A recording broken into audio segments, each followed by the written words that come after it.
Hello बच्चों। हाँ, तो जैसे कि हम कॉम्बिनेशन ऑफ सेल डिस्कस कर रहे हैं। Series grouping, parallel grouping of cells हम लोग पढ़ चुके हैं, सीख चुके हैं।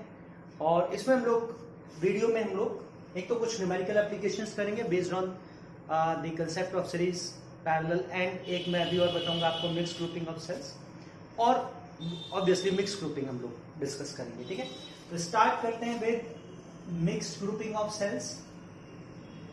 मिक्स ग्रुपिंग नाम से ही आपको समझ में आ रहा होगा कि भाई इसमें कुछ सेल्स हम सीरीज में कंबाइन करेंगे, कुछ सेल्स हम पैरेलल में भी कंबाइन करेंगे ना। मतलब एक तरह से mix grouping is combination of series and parallel grouping. तो अगर आप कुछ रेजिस्टेंस कुछ सेल को, बैटरीज को इस तरह से कंबाइन कर रहे हो कि some of the cells are combined in series, some of them are combined in parallel, then that resultant combination will be termed as mix grouping. अच्छा, अगर हम इसमें जैसे हमने इंडिपेंडेंट मतलब अनआइडेंटिकल सेल्स से स्टार्ट करते हैं हम लोग अपना, जैसे सीरीज में भी हमने ऐसे किया था, पैरेलल में भी ऐसे किया था। यहां पर अगर हम अनआइडेंटिकल सेल्स लेते हैं, मतलब डिफरेंट ईएमएफ और डिफरेंट इंटरनल रेजिस्टेंस के, तो हमारा एनालिसिस बहुत ज्यादा कॉम्प्लेक्स हो जाएगा। तो हम क्या करेंगे, मिक्स ग्रुपिंग को हम लोग स्पेसिफिकली सिर्फ और सिर्फ आइडेंटिकल सेल्स के लिए डिस्कस करेंगे। मिक्स ग्रुपिंग का एनालिसिस हम सिर्फ और सिर्फ आइडेंटिकल सेल्स के लिए ही करेंगे। और इस तरह से मान लेते हैं कि मान लीजिए एक एक्सटर्नल रेजिस्टेंस है R, जैसे एक इलेक्ट्रिकल नेटवर्क है जिसके अक्रॉस हमने कुछ सेल्स कंबाइन किए हैं इस तरह से कि एक रो में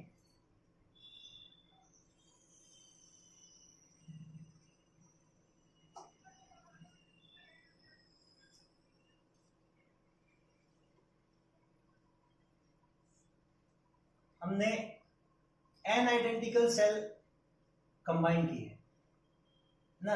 हर एक सेल का EMF E internal resistance R है। ऐसे n सेल्स जो हैं वो कंबाइन है एक रो में, और इस तरह की m नंबर ऑफ आइडेंटिकल रोज हैं। ठीक है, इसी तरह की m नंबर ऑफ रोज है। ये देखिए, एक रो में जो हमारे पास नंबर ऑफ आइडेंटिकल सेल्स हैं वो तो n है, लेकिन ऐसी ही m रोज हमने ली है। और ये पूरा कॉम्बिनेशन, ये total number of cell, total number of batteries जो है हमारे पास आइडेंटिकल सेल, ये है n cross n into m ना। टोटल नंबर ऑफ सेल जो हमने कंबाइन किया है वो n इंटू m है। हर एक रो में n सेल्स हैं और ऐसी m रोज है। ठीक है, देखिए इसमें ये n नंबर ऑफ सेल्स, एक रो में जो सेल है वो तो सीरीज में कनेक्टेड है, और जो डिफरेंट रोज हैं वो आपस में पैरेलल कॉम्बिनेशन में है। तो ये मिक्स ग्रुपिंग है। और ये जो मिक्स्ड कॉम्बिनेशन हमने बनाया है, जो मिक्स्ड ग्रुपिंग में हम लोगों ने सेल्स कंबाइन किए हैं, इस कॉम्बिनेशन को हमने ऐसे नेटवर्क के अक्रॉस फेड किया है, ऐसे नेटवर्क के अक्रॉस कनेक्टेड किया है जिसका एक्सटर्नल रेजिस्टेंस, मतलब जिसका resistance, total resistance capital R है। तो हमको क्या करना है, सबसे पहले तो हमको इक्विवेलेंट ईएमएफ निकालना है इसका। तो देखिए, मैं इसी सर्किट को थोड़ा इस तरह से सिंप्लीफाई करके लिख सकता हूं कि भाई जैसे ये तो हमारा एक्सटर्नल सर्किट हो गया, नेटवर्क जिसका रेजिस्टेंस R है, और हर एक रो को सिंप्लीफाई करने हम, ये n नंबर ऑफ सेल्स हैं सीरीज में, this each row contains n number of cells in series. और सीरीज कॉम्बिनेशन हम ऑलरेडी डिस्कस कर चुके हैं कि अगर n नंबर ऑफ सेल्स को, आइडेंटिकल सेल्स को आप सीरीज में कंबाइन कर रहे हो तो इनका इक्विवेलेंट ईएमएफ जो है वो NE के बराबर आएगा। तो मैं इन सबको कंबाइन करके एक सेल अज्यूम कर लेता हूं, एक रो को एक सेल, एक इक्विवेलेंट सेल से मैं रिप्रेजेंट कर रहा हूं, और उस इक्विवेलेंट सेल का ईएमएफ कितना आएगा, जितने n number of cell identical cells का आएगा सीरीज कॉम्बिनेशन। अच्छा, ये हम जानते हैं कि रेजिस्टेंस भी सीरीज में कंबाइन होंगे, तो इंटरनल रेजिस्टेंस भी, इक्विवेलेंट इंटरनल रेजिस्टेंस एक रो का NR हो जाएगा। ठीक है, इस तरह के हमारे पास कितनी रोज हैं, m।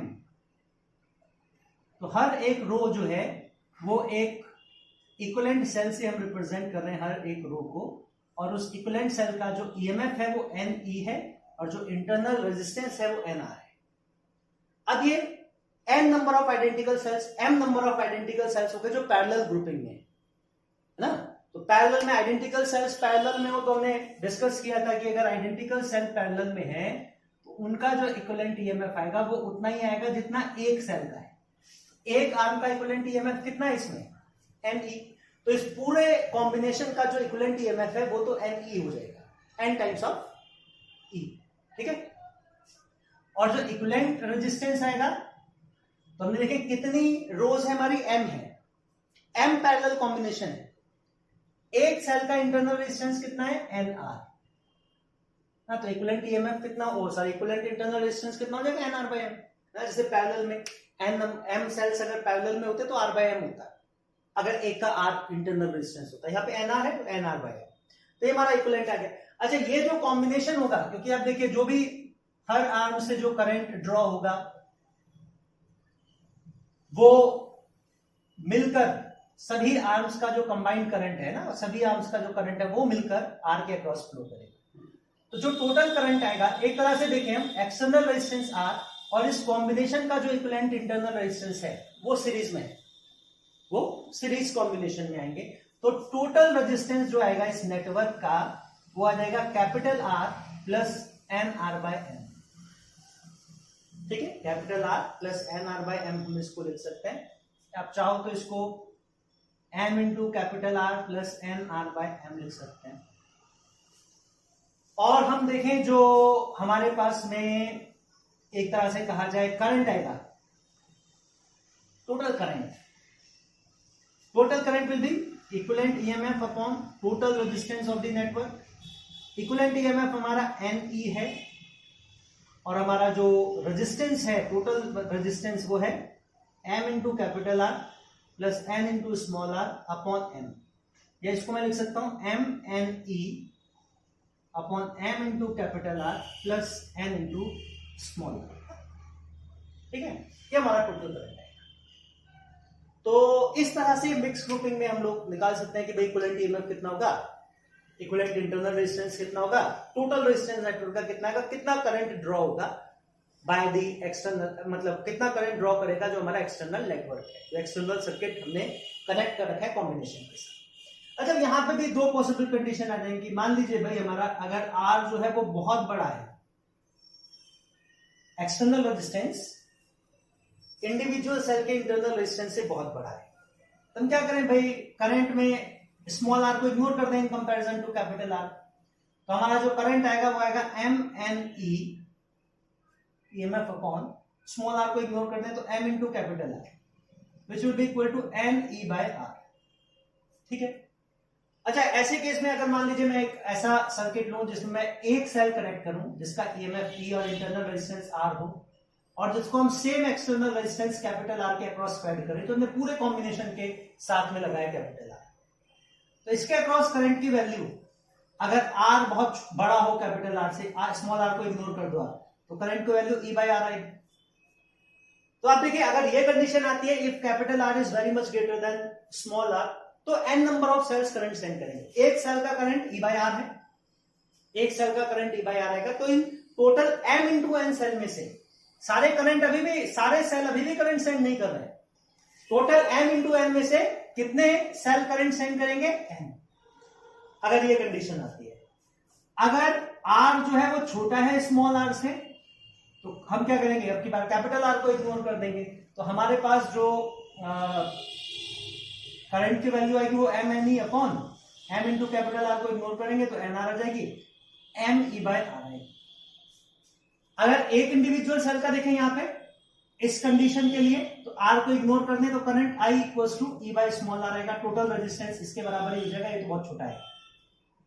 तो हम देखें यहां पर अब जो है टोटल M/N में से सिर्फ M सेल ही करंट सेंड करेंगे। देखिए इसमें कभी भी मिक्स ग्रुपिंग में इन दोनों कंडीशन के लिए कभी भी टोटल सेल से जो करंट ड्रॉ होगा वो, मतलब सभी सेल से करंट ड्रॉ हो, ऐसी कंडीशन ना तो तब आएगी जब एक्सटर्नल रेजिस्टेंस बड़ा हो, ना तब आएगी जब इंटरनल रेजिस्टेंस बड़ा हो।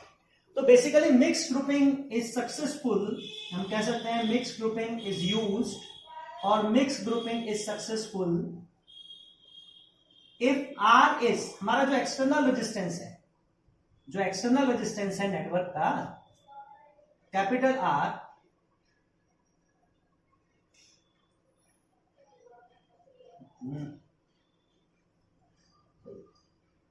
तो कैपिटल आर जो है वो कंपैरेबल है स्मॉल आर। कैपिटल आर और स्मॉल आर जो है वो कंपैरेबल है ना, लगभग बराबर हैं। तब उस केस में हम क्या है, मिक्स ग्रुपिंग यूज करेंगे, क्योंकि वहां पर फिर मैक्सिमम करंट ड्रॉ हो सकता है। अगर capital R is almost equal to R है तो मैक्सिमम करंट ड्रॉ होगा, है ना। इसको मैं प्रूव भी कर सकता हूं, इस बात को मैं प्रूव भी कर सकता हूं कि अगर capital R almost equal to R होगा then maximum current will be drawn by the circuit. Maximum current will be drawn by the circuit. आ रही है बात समझ में? क्या कह रहा हूं मैं? ये जो मैंने कंडीशन कही कि हमारे यहां पर ये जो करंट आ रहा है ये है कि भाई अगर आर जो है कैपिटल आर एक्सटर्नल रेजिस्टेंस बड़ा है इंटरनल रेजिस्टेंस से, सेल के इंटरनल रेजिस्टेंस से, तो आ रहा है कि टोटल m इंटू एन में से सिर्फ n सेल्स करंट सेंड करेंगे, n सेल के इक्विवेलेंट करंट जो है वो ड्रॉ होगा। अगर r जो है वो छोटा है, एक्सटर्नल रेजिस्टेंस छोटा है और इंटरनल रेजिस्टेंस बड़ा है, तो उसमें से सिर्फ m total m into N में से m करंट के इक्विवेलेंट करंट जो है वो ड्रॉ होगा। तो मैंने कहा आपसे कि ये तब यूज की जाती है पैरेलल ग्रुपिंग का, तब हेल्पफुल होगी, तब सक्सेसफुल होगी पैरेलल ग्रुपिंग हमारे लिए, या पैरेलल ग्रुपिंग हमको पैरेलल कॉम्बिनेशन पैरेलल कह रहा हूं, मिक्स ग्रुपिंग हमको तब यूज करनी चाहिए, मिक्स ग्रुपिंग का हमको तब यूज करना चाहिए जब ये कंपैरेबल हो, इंटरनल रेजिस्टेंस और एक्सटर्नल रेजिस्टेंस ऑलमोस्ट मैच होते हैं, है ना। तब तो मैं आपसे कह रहा था कि हम इसको प्रूव भी कर सकते हैं। देखिए हम इसको प्रूव करेंगे, कैसे प्रूव करेंगे? तो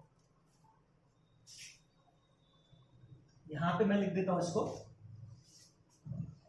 इसी इक्वेशन को जो करंट मैंने लिखा I equals to the current drawn by the combination, current drawn from the combination by external resistance capital R mne upon m into capital R plus n into small r लिख सकते हैं।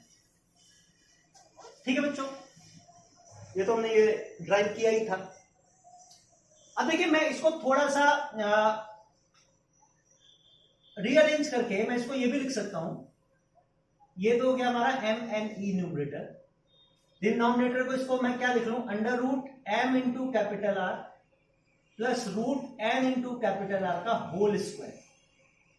क्योंकि whole square आप करोगे तो कितना आ जाएगा, इसको माइनस का लिख लीजिए, माइनस होल स्क्वायर, तो कितना आ जाएगा ये ए स्क्वायर माइनस बी, मतलब ए माइनस बी का होल स्क्वायर कितना आएगा ए स्क्वायर, तो स्क्वायर तो आ जाएगा हमारा M R plus B square तो आ जाएगा एन आर, और माइनस टू ए बी, तो minus two A into B करेंगे तो ए इंटू बी आ जाएगा root M into N into R square,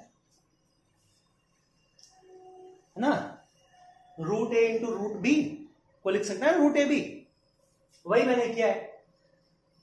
तो मैं क्या करूं, इसके साथ में एक टर्म और ऐड कर दूं plus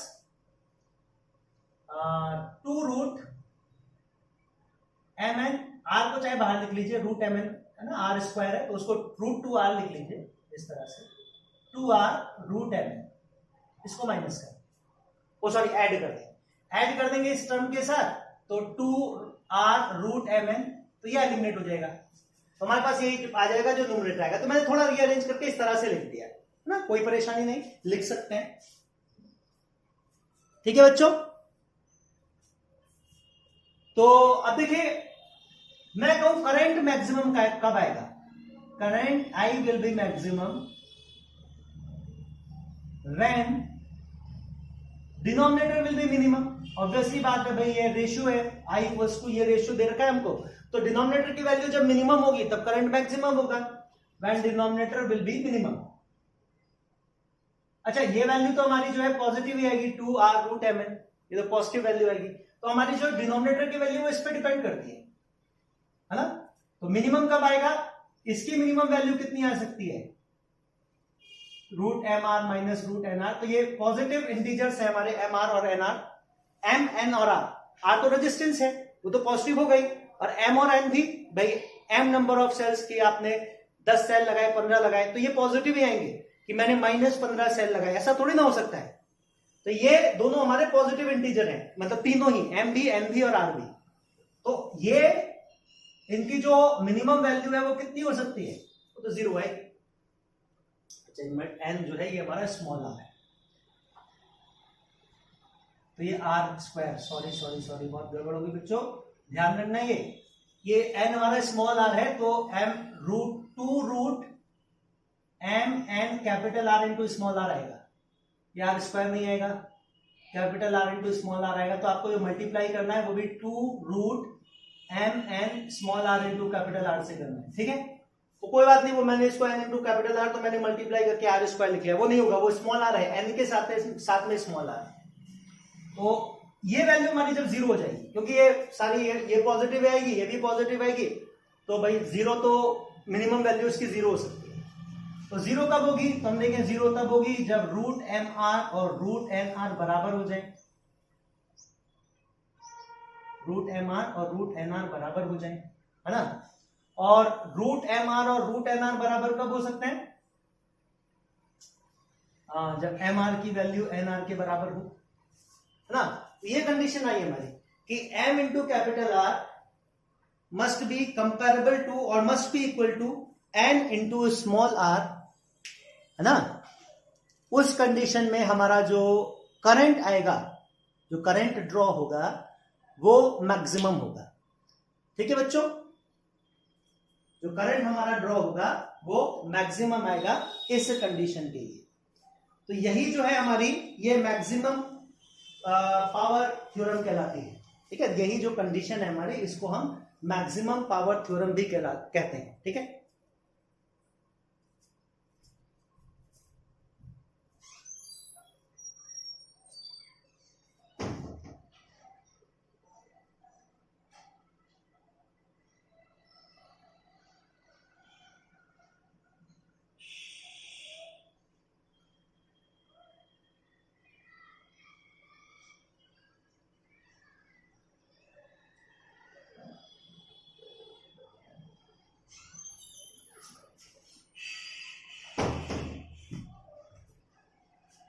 hello hello hello hello, sorry बच्चों, थोड़ा माइक गिर गया था ना। चलिए वापस हम लोग स्टार्ट करते हैं। देखिए, एक तो बार बार देखकर आना पड़ता है कि रिकॉर्डिंग प्रॉपरली हो रही है नहीं। कई बार मैंने आपको बताया भी था बीच में एक बार, कई बार ऐसा होता है कि मैं रिकॉर्ड करता रहता हूं और पता चला बीच में मोबाइल स्विच ऑफ हो गया, या और बहुत सारी प्रॉब्लम आ जाती है कि स्पेस फुल हो गया तो रिकॉर्डिंग खुद ही रुक जाती है। चलिए वापस हम लोग देखते हैं। तो ये कंडीशन आनी चाहिए हमारे पास, ये तो समझ रहे हैं आप। मैंने इसको इस तरह से लिख दिया, आपको बता भी दिया कि भाई ये वैल्यू और ये वैल्यू सेम ही होगी। और मैंने आपको बताया करंट मैक्सिमम तब आएगा जब हमारा डिनोमिनेटर मिनिमम हो। ये हमारी पॉजिटिव वैल्यू है, क्योंकि मैंने समझाया आपको एम एन और आर तीनों हमारे पॉजिटिव इंटीजर है, और स्मॉल आर भी, capital R small R. Capital R small R तो रेजिस्टेंस है, resistance can never be negative. और एम और एन नंबर ऑफ सेल्स है, तो सेल का जो नंबर, जो सेल आप लगाओगे वो ऑब्वियसली पॉजिटिव इंटीजर आएगा। तो ये वैल्यू हमारी जीरो, मिनिमम वैल्यू इसकी जीरो हो सकती है। जीरो तब आएगी जब ये कंडीशन होगी। तो यहां से हम कह सकते हैं M R equal to N R होना चाहिए, या हमारा जो एक्सटर्नल रेजिस्टेंस है आर, सर्किट का जो एक्सटर्नल रेजिस्टेंस है वो कितना आना चाहिए, एन आर बाय एम। अच्छा देखिए, एन आर बाय एम था क्या हमारा, N R by M total internal resistance था इस कॉम्बिनेशन का, इस कॉम्बिनेशन का टोटल इंटरनल रेजिस्टेंस था। तो कहने का मतलब करंट, यहां पे मैं लिख देता हूं, current will be maximum, I will be maximum if net और if equivalent internal resistance, if equivalent internal resistance of combination, if equivalent internal resistance of combination will be equal to external resistance। तो देखिए, जब resistance matching होगी तो current maximum आएगा। मतलब इस पूरे कॉम्बिनेशन का जो इंटरनल रेजिस्टेंस आएगा आर इक्विवेलेंट, जो हमने कैलकुलेट किया था एन आर बाय एम आएगा, जब वो एक्सटर्नल रेजिस्टेंस के बराबर होगा, ये और ये बराबर हो जाएंगे। बैटरी का आपका इक्विवेलेंट, अगर मैं इसको एक सेल से रिप्रेजेंट करूं जिसका ईएमएफ ई इक्विवेलेंट है और जिसका इंटरनल रेजिस्टेंस आर इक्विवेलेंट है, तो जब आर इक्विवेलेंट और कैपिटल आर बराबर हो जाएंगे तब मैक्सिमम करंट ड्रॉ होगा। मैक्सिमम करंट ड्रॉ होगा तो जो पावर कंज्यूम होगी रेजिस्टेंस के अक्रॉस, मान लीजिए आई करंट ड्रॉ हो रहा है, तो जो पावर कंज्यूम होगी अक्रॉस एक्सटर्नल रेजिस्टेंस वो भी मैक्सिमम आएगी। Power consumed across external resistance will be maximum, है ना। तो यही हमारी